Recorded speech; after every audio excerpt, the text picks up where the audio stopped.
Okay, let's jump right into this explainer.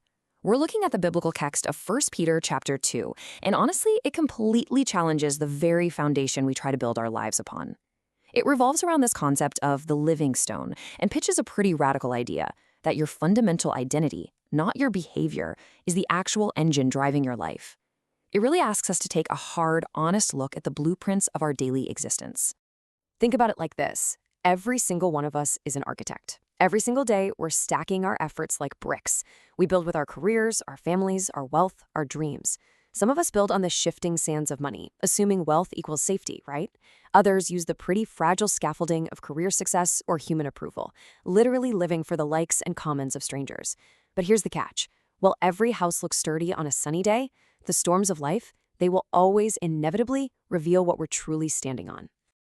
And this perfectly illustrates the danger of a hollow foundation.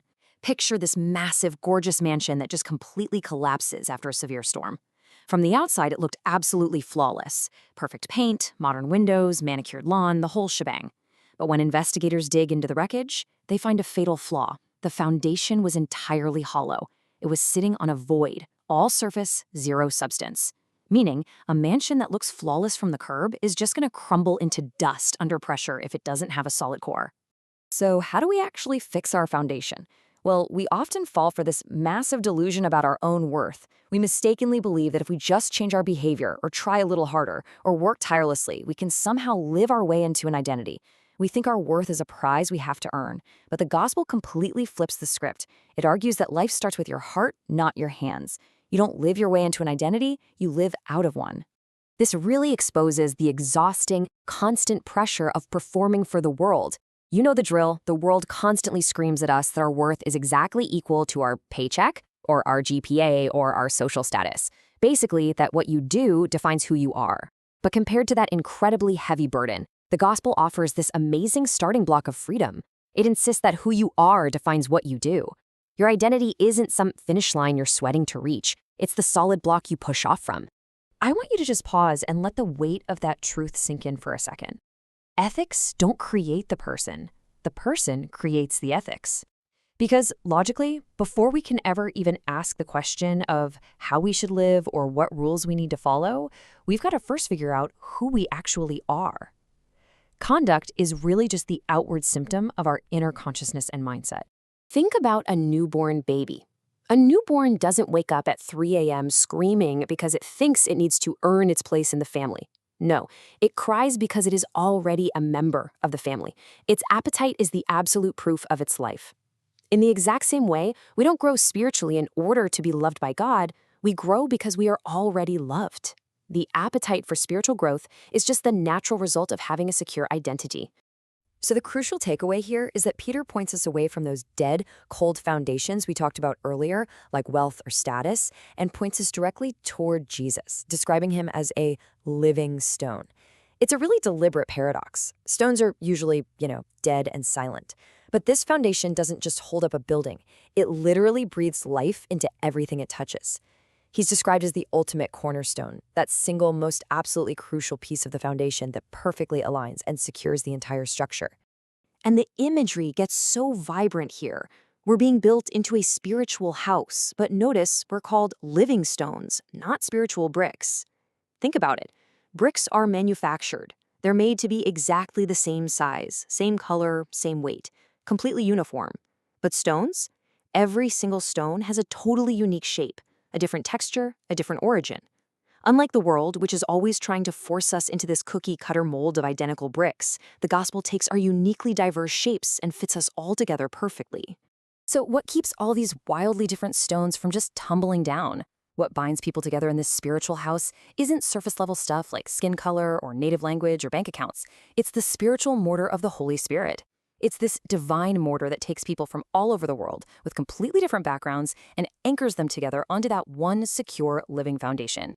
Now, building on that secure foundation, Peter does something amazing. He completely rewrites our identity by giving us 4 new names.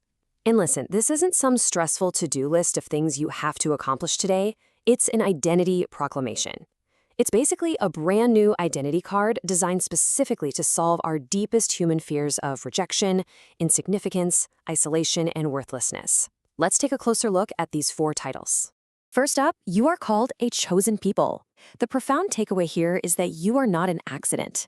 In those dark moments when you feel rejected or totally unwanted by the world, you can literally pull out this ID card and remember that you were specifically, deliberately chosen and wanted before the world even began. Second, you're a royal priesthood. This one tackles that deep fear of insignificance. You aren't just some extra hovering in the background of someone else's movie. You have royal status, and that means you have the direct, unfiltered right to walk straight into the throne room of God. Third, it calls you a holy nation. For anyone who's ever felt isolated or like they just don't quite fit in anywhere, this identity steps in and says, you are not wandering aimlessly without a country. You are permanently anchored to an eternal nation. You belong to a kingdom that is going to outlast absolutely everything else. And fourth, you are God's special possession. This one goes right after the fear of worthlessness. When the world looks at you and tells you that you are nothing, you can look right back at this foundation and remember the extreme, totally incalculable price that was paid for your life. You are valued beyond measure. This identity shift is just so profound, especially when you think about where we started. Remember, we were once not a people. We were lost, scattered, and without mercy. But now we are the people. The gospel here is the ultimate great equalizer. It absolutely doesn't matter if you feel like a total nobody today, or if your past is haunting you, CEO or student, it doesn't matter. Everyone stands on the exact same level ground as objects defined purely by mercy, not by any past lack. Which brings us to a really practical self-check. Why are you shaking? If you find yourself waking up constantly stressed, exhausted, and just running on a treadmill trying to prove your worth to everyone around you, you've got to ask yourself a hard question. Are you trying to balance the heavy weight of your life on the fragile, shifting sands of your own ego and effort? The invitation here is crystal clear. God is calling us away from the frantic, endless anxiety of constantly patching up our worldly scaffolding. Look, if the foundation is bad, giving the walls a fresh coat of paint isn't going to save the house. It is time to stop trying to fix the walls through sheer willpower and start resting your full weight on the solid rock of this given identity. Ultimately, the message boils down to this. Accept this new identity. Receive that profound mercy. Let go of the utter exhaustion of trying to build an identity from scratch, and instead, let the truth of who you already are finally become the engine for everything you do. Let your being drive your doing. It's a total paradigm shift. So the big question I want to leave you with today is this. When you look at the life you're building right now, what exactly is the invisible floor holding it all up?